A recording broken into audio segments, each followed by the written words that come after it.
So welcome everyone, welcome to another episode of my vlog. And today's vlog is all about, as you already know, that I'm changing the tire from MRF to CEAT. And by the end of this video you'll know why I'm changing the tire. So let's go to the workshop first, and today I'm going to Navadip for a few other service of my bike. And right now is 5:35 p.m. in the afternoon, and the road is a bit congested, and there is a little bit of traffic. Let me check why this handlebar is wobbling. For the wind, or there might be some other reason. You see, my handle is wobbling.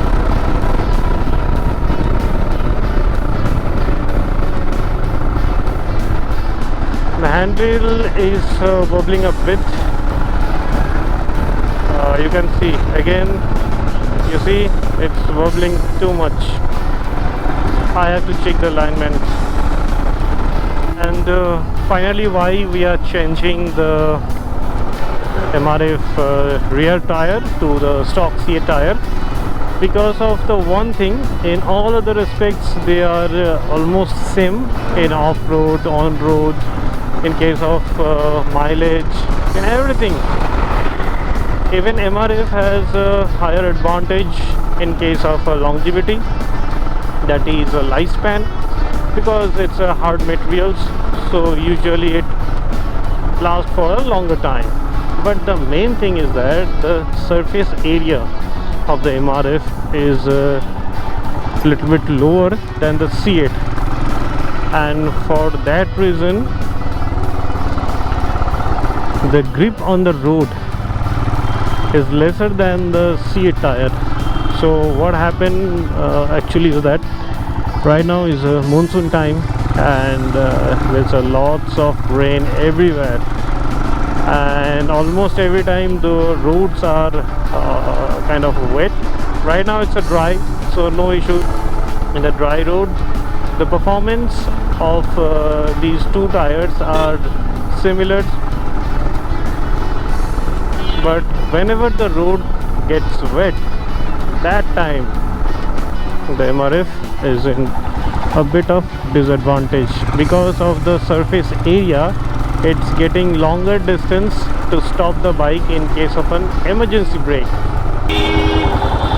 So at that time I realized, if that was a CEAT tire, the bike supposed to stop a bit earlier, around at least 2-3 meters earlier, because I have seen that in the past. So that's the only reason why I'm changing the rear tire right now, nothing else. And maybe in the winter, because right now is monsoon season, maybe in the winter I will then change back the MRF tire again, for MRF's own advantage, like lifespan and the curved nature. But for now I'm changing to the CEAT for my own sake, for the braking system, because my this Himalayan is a BS4 non-ABS model. So in case of ABS, I don't know where I'm supposed to stop with this MRF tire.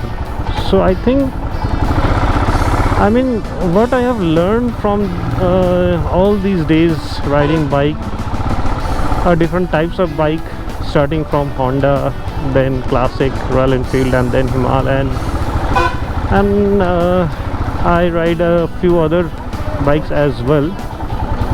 But from that, what I have learned is that if you are going to change anything from the stock, that will cost you something. I mean, you have to negotiate with some other features, just like the tire I just explained to you, that at the time when I was changing the tire from CEAT to MRF, that time I didn't even imagine the stopping power will be reduced, because that time whenever I press the rear brake lever, it was suddenly start skidding. So I thought, yeah, if it starts skidding, in that case it will stop earlier in case of a distance. But that was a wrong assumption, and for that reason I am again going back to the stock option. And even headlight and the handlebar, everything I have tried with the stock. Only one option that is successful till now is changing the halogen light to the LED one. That's it. And obviously the best quality LED, not the local one. I have made another video about the headlight, the LED headlight, so please check that video. But apart from that, if anything you are gonna change from silencer to handlebar, looking glass, stock tires, so that gonna cost you something. So we are at the workshop and we have a lot more things to change.